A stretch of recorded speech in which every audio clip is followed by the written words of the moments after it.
Hello, I'm Angela Princewell, and with me today is Shirin Abdi, and our topic is marriage is more than just a piece of paper.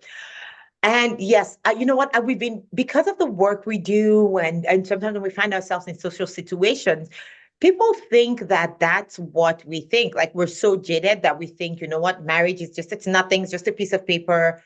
We'll just live together and happily ever after, and not have to deal with marriage. So yeah, we can appreciate the sentiment, but marriage is definitely more than a piece of paper. And we want to explain it why to you. Now, our angle isn't all the law of commitment and all of that and all those reasons, fantastic reasons why we think you should get married. We really want to approach this from it's more than just a piece of paper, but like seriously, it is a real serious piece of paper. So if you're going to get it, you need to understand what you're getting in for, getting into, right? Exactly. I think some people just kind of think, oh, like we're going to get married, or we're not going to get married because, they don't believe in marriage and things like that. But it means more that some people may not have thought about. And there's a lot more to it than, just maybe the religious aspect or the non-religious aspect of it. Mhm. Yeah, so there's two sets of people that we kind of have this conversation with, the ones that think it's not a big deal. We already love each other. The whole point of a marriage is the celebration of love, which is kind of what, modern society has kind of watered it down to be or elevated it to be. I don't know. It's like it's just the celebration of love. Then they don't care. They're like, I don't want a big celebration. So I don't care to spend the money to celebrate our love. We live together. Then there's the other part of it where people think, well, it's just a piece of paper. What does it matter? I don't want the necessarily want the legal obligations that come with it. So I'm not going to get into the marriage. But that's a different topic, and I'm not going to go there because the point is even without getting married, there are some legal obligations that still exist. But we want to talk to those of you who are looking at getting married. Today's March 1st, so meteorologically, and I know I butchered that word, but it's the first day of spring, okay, in that world, but it's not yet spring officially. But with spring comes like a lot of like weddings and things like that. So while you're buying those flowers and booking the halls and sending out those special invites and planning for this amazing life you're going to have, we want you to pause and take a few minutes. We're going to keep this short for you to understand that you're going in for more than just a piece of paper. Okay, Shireen, where do we start? You know what? Let's start in our home, family law. There are family law obligations that come with getting married. Where do you want to start? I mean, we could start with the most notable one being property division. So equalization. Yes. Yeah. So with marriage, automatically comes equalization. And it's surprising to me the number of people that do not know this. People get a sense that they have to divide property upon separation, but people have all kinds of misconceptions, right? So some Yeah. think it's only the things that they acquire together, or even some think it's only property that it's in joint names that actually get divided. And so we hear things like, yeah, we don't have anything joint. It's like it's Yeah, we've kept our finances separate for the last 10, 15 years. I'm like, that's great. It'll be a surprise to you when you see what each of you has now. But the reality is, like, if you're married, the intention is it's an automatic right. So it's not an argument that someone has to make. If you're in a common law relationship, there is no automatic division. But in a family law perspective where you are married, there is an automatic entitlement to share in the division of property that you've acquired. And a lot of the time, I think the most common misconception is, well, I had the home at the date of separation oh, and you mean date of marriage? sorry, date of marriage, and it's the home that we now live in. And there's the special characteristics, it's almost an exception to almost every rule, which is the matrimonial home. And it's characterized as a special piece of property. And there's a lot more to it. It doesn't mean you get a deduction. Normally, you would be able to deduct assets you came into the marriage with, not an asset that becomes your matrimonial home. So obviously it would only become your matrimonial home if you get married. So it's, one of those things that it's a very common misconception, but it's an automatic right, along with all the other assets that you've acquired, pension, your investments, your bank account balances, other real property that you might have not realized that maybe own with your friends or your family members, and now they're being subject to division. So you want to be very careful what the intended consequence could be to you and what that looks like. I really like how you singled out the matrimonial home, because that's, if there's one area that we find that just consistently shocks people, it's the matrimonial home. So I'm going Really. to put it very bluntly. When you're getting married to someone without a marriage contract, you're essentially saying, this home I have, this home that I might have struggled to put hundreds of thousands as down payment for, this home that I may have used my blood, sweat, and tears to pay off, this home, I am gifting half of it to you. That's what you're saying. And it may be what you're saying, and that's fine. But if it's not, then you want to be careful, because I find that sometimes even the other spouse that's not entitled is even genuinely shocked that they're entitled to half of it. So if Yeah. you're just having a conversation without a lawyer, the other side is even just not even thinking they're entitled to the property. So again, I always believe in doing what is morally right, or doing what you think is right as a person, right? Legal obligations, I want to minimize my client's exposure as much as possible.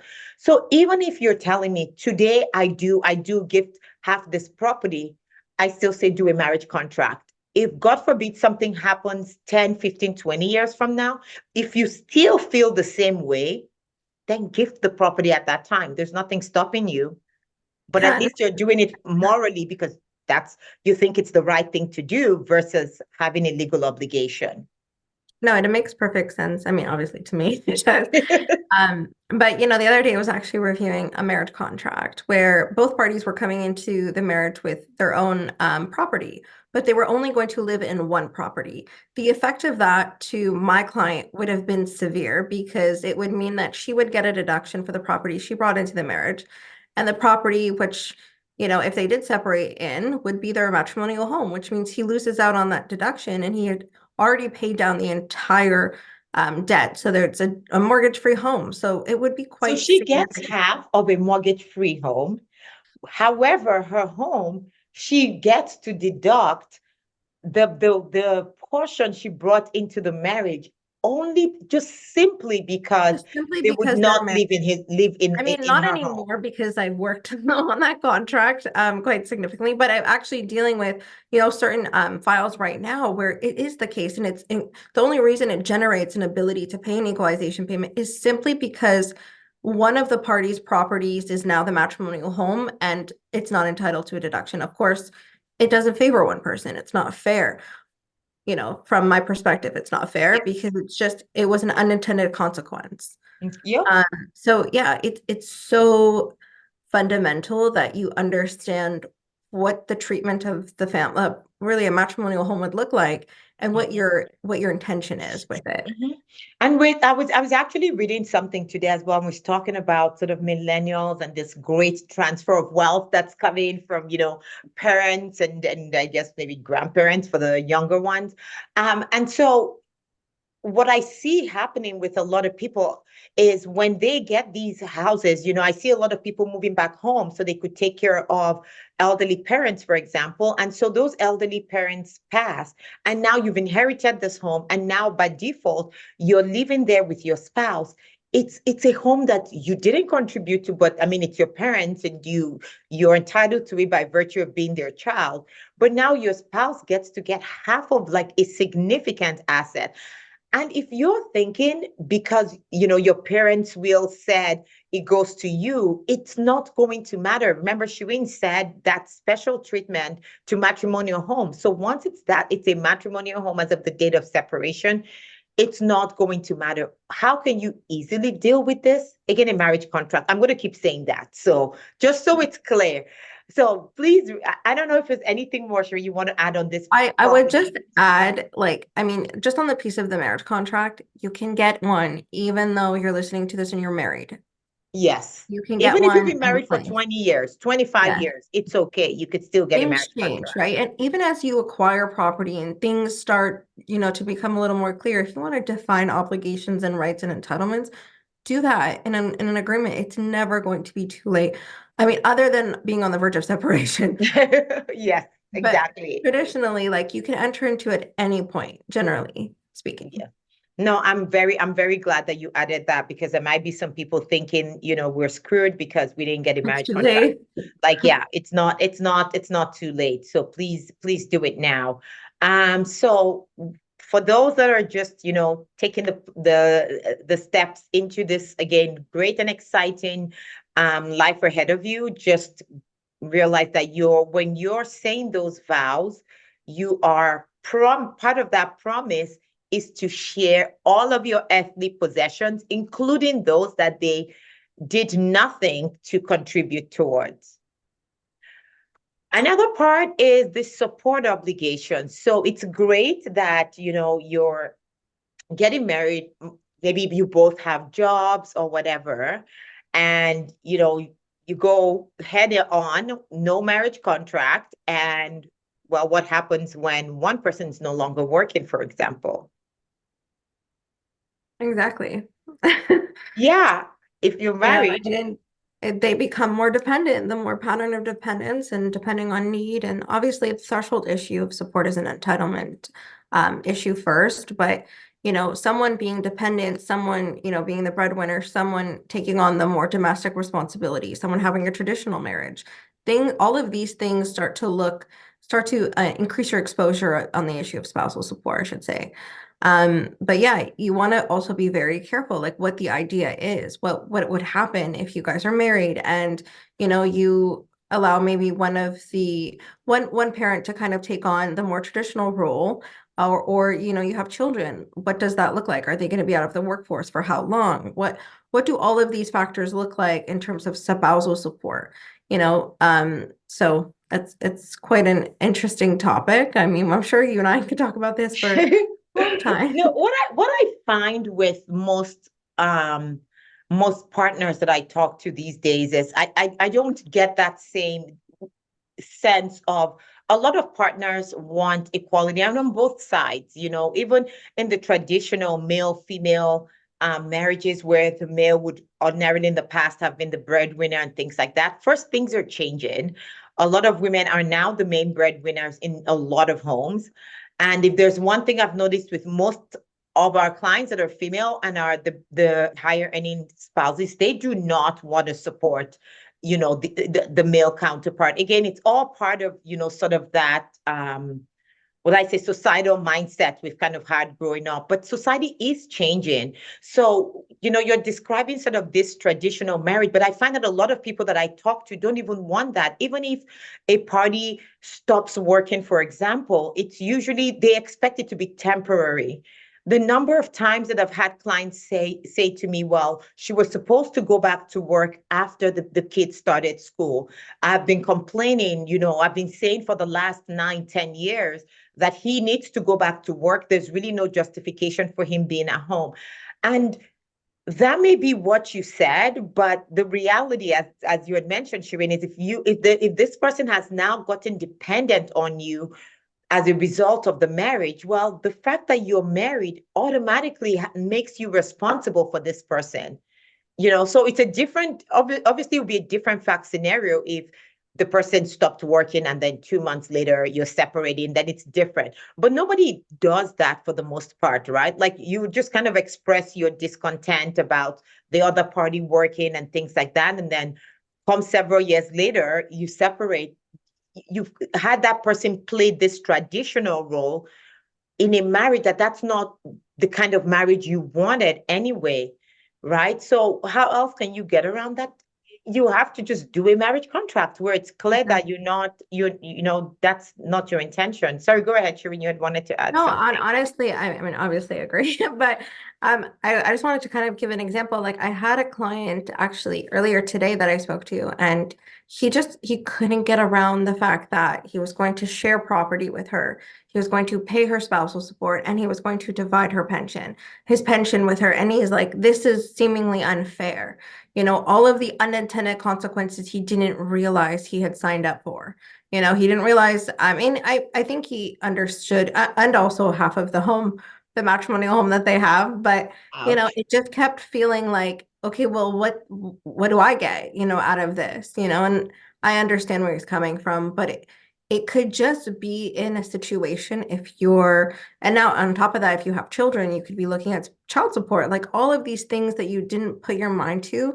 It does mean more when you are married. There are automatic entitlements and benefits that a spouse will have. So you just want to make sure that you know what you're signing up for, basically. Yeah.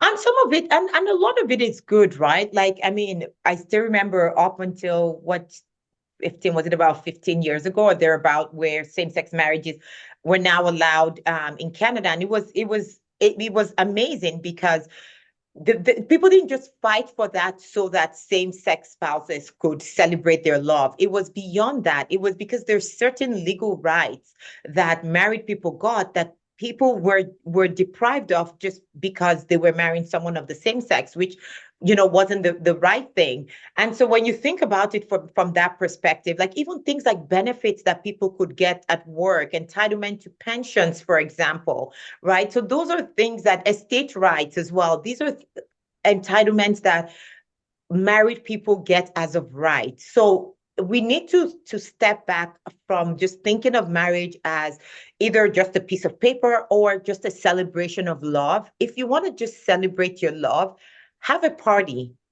Just have a party, but don't call it a wedding. Don't exchange vows. Don't get a license. Don't take all of those steps if you're not willing to assume the legal responsibility that comes with it. Even you were talking about pensions, even something as basic as CPP credits, which again, some of these things apply to common law, like I believe with the CPP credits as well.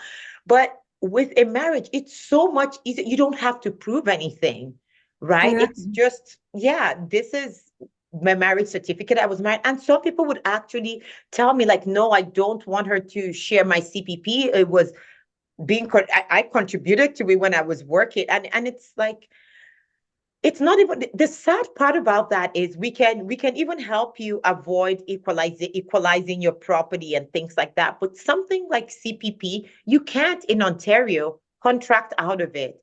So Yeah. we cannot even if some misguided lawyer puts in an agreement that there'll be no splitting of the CPP, the other side could just ignore it and just go get the CPP split. Yeah, I see that often.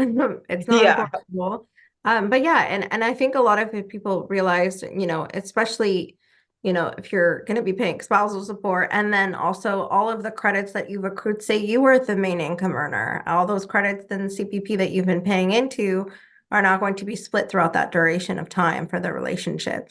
So, I mean, to your point, like it's an intended consequence. I mean, not unintended, depending on how people want to look at it. Yeah. But yeah, CPP, including also pensions, your workplace pensions. You know, if they have a survivor death benefit, you know, the surviving spouse may be entitled to, you know, carry I on mean, your that sounds like pension. a good thing to me. So that's that. Now we're talking about benefits too. This seems like more than even obligation. There's the benefit of getting like that survivor benefit on your spouse's pension, right? Yep, there's that benefit. There's also, I mean, you touched on a little bit of estates rights. Like there's just automatic rights that you would have as part of the estate. Like you can elect for equalization, and you can elect to take under the will, depending on whatever the circumstance is. But you know, if you're a common law spouse, you wouldn't get that off. You wouldn't get that right. You'd have to, I mean, you'd have to fight for that from an estate's perspective, but there's just, you know, succession laws and entitlements that you're entitled to automatically just because you're married. So that's fantastic. There's, I don't know if and I'm no tax expert here, so I don't know how it applies to common law spouses, but I know for married people, like there's opportunities to contribute to spousal RSPs. There's opportunities to be able to roll over properties between spouses on a tax-free basis. So You can there do is that pension advantage. income splitting. You can do if you're getting your workplace pension and pay, you could do income splitting on your pension. Like there's so many aspects Oh, to it. you could still do that. You Do can that? still do Okay, the I pen, thought yeah. all income splitting was no longer allowed. Not income splitting, just the pension split. You could split on the taxes, yeah. If it's in pay. But in general, it's just there's a lot to it, right? Then I mean, if you can do some creative accounting, there's might be some more benefits and obligations, sorry, not obligations and credits that you would be entitled to. So yeah, so talk to a CPA, not us. Yes, But definitely not us. do talk to a CPA. But yes, so there are obviously amazing benefits that come with it and their responsibilities, corresponding responsibilities as well.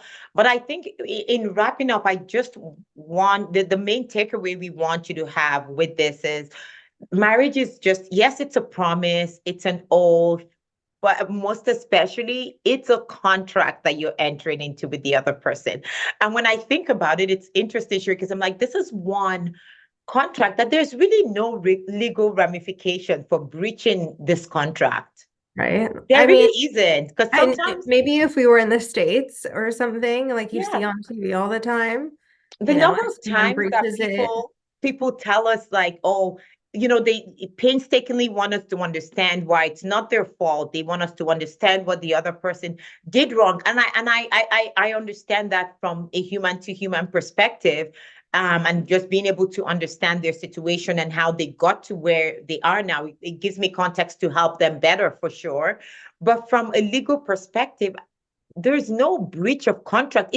It blows my mind because this is such a major contract with so many, obligations and rights that flow out of it. But a person could just simply say, I want out of it, and that's that. So if you want to protect yourself from, I guess that this breach of contract, you could also do a marriage contract whereby, and it could be a term of your marriage contract where if you get divorced, this is what, within X number of years, this is what you get in terms of support, equalization. It helps both parties anyway define their rights and responsibilities. But Shireen, you were touching on this earlier when we're having a conversation about, I'm going to pronounce this wrong as well. a Meher. meher, like Yeah. similar to a dowry. Yeah. Yeah. So that's another, that's one where you can just also include, to me, it almost seems like it could be used as a consequence for breaching the the agreement to be married forever, right? Yeah. I mean, I've seen some crazy astronomical amounts and I've seen amounts that were in foreign currency, but when converted, not so much. But seemingly like, a couple 3 million, rupees, but not so much in Canadian. But generally still like it is and it's something to consider, obviously, before ending the marriage that, there's a consequence. Obviously, like when it comes to things like that, depending on the nature of it, we would be deeming that as part of the equalization process, but still it could be quite a significant amount of money. Okay, so before we jump into the matter, the point is it just, it's great it's one way, I guess, it just jumped to me in terms of that breach of the promise or breach of Yeah. that marriage agreement. I'm trying to stay away from saying marriage contract because marriage contract means something very specific, but the fact that a marriage is a contract and we have a no fault divorce system, so a person could just breach that contract with absolutely no consequence if they actually have no obligations under it. In fact, that actually reminds me of something too. And this is what I find I should say, people find very shocking. So they find it shocking that they could do everything right, and the other person could just completely be 100% at fault. And I'm doing the air quotes there, and yet they still have to support that person, share their property with that person, even though they did, in their opinion, they did absolutely nothing wrong and the other side is completely at fault. Yeah. No, So, yeah. I mean, we're making it sound so Yes, we're making, so that's not, yeah, you're right. That's not the point of all of this. There's a lot of great marriages out there. There's marriages that have spanned, you know, 50 years, 40 years. The point of getting into a marriage is expecting that you're going to, go on this journey forever with You're someone. not planning, yeah, you're not But planning for separation. yeah, but we don't So want you to trivialize. We don't want you to trivialize it as well. And a common example I often use is when I get out of this office today and I get into my car, I'm expecting a smooth, safe ride home. I am. But am I insured every step of the way? Yes, I'm going to insure from the business that I'm stepping out of, to the car that I'm getting into, to the home that I'm going to my person as well. All of that is insured. that's a great way So of looking at it, actually. I mean, you got some foolproof system. I don't even think I'm insured enough, to be honest. But But yeah, I mean, it's similar to that regard, right? Like yes, you I'm not want, expecting, God forbid, I'm not expecting anything to happen to me in the next few decades. Not at all. Like I expect to live a very long and healthy life.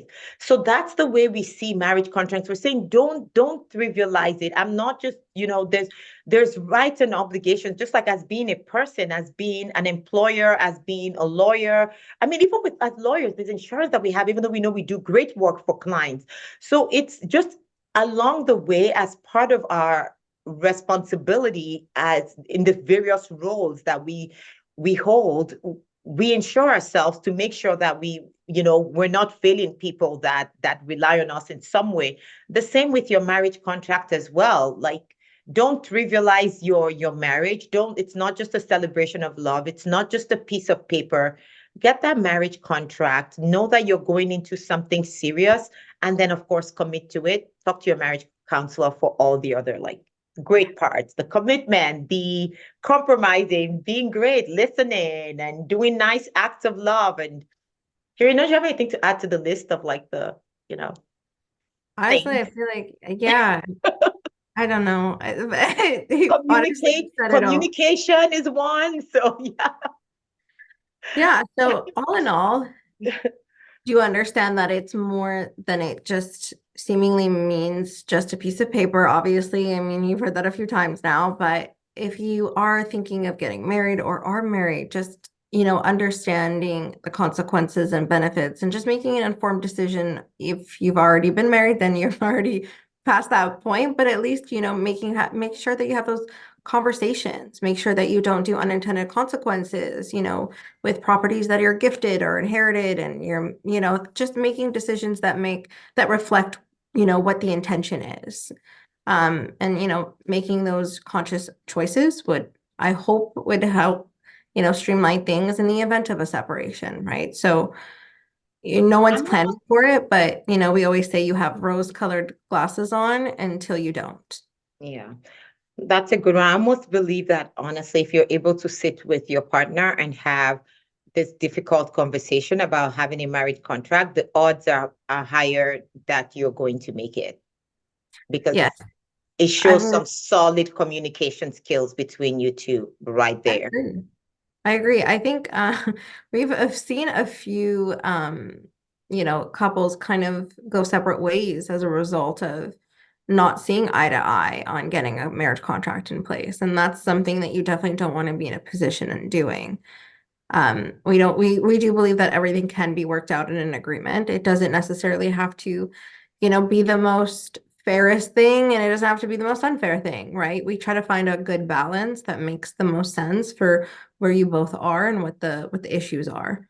And on that subject, Shireen, actually, I think I want to add that I think it depends on if a relationship breaks up as a result of the marriage contract subject. I would put it as a failure on the lawyer that's giving independent legal advice, because I have had many people come to me and they were not thrilled about the idea of a marriage contract. I actually had someone retain us shortly after she had had independent legal advice with me. She retained us to um, help her with the separation agreement. And I recognized the names, and looking at the files, I made the connection, and I said, I called the client because there was another lawyer at our firm here that was going to handle the separation. And I picked up the phone and I called her and I said, why? What's happening? And it's exactly for the reason that you said. She did not want to sign the marriage contract. She interpreted it as him not trusting her and no love. And I had a free conversation, because it wasn't a consultation. I just called her as from one woman to another.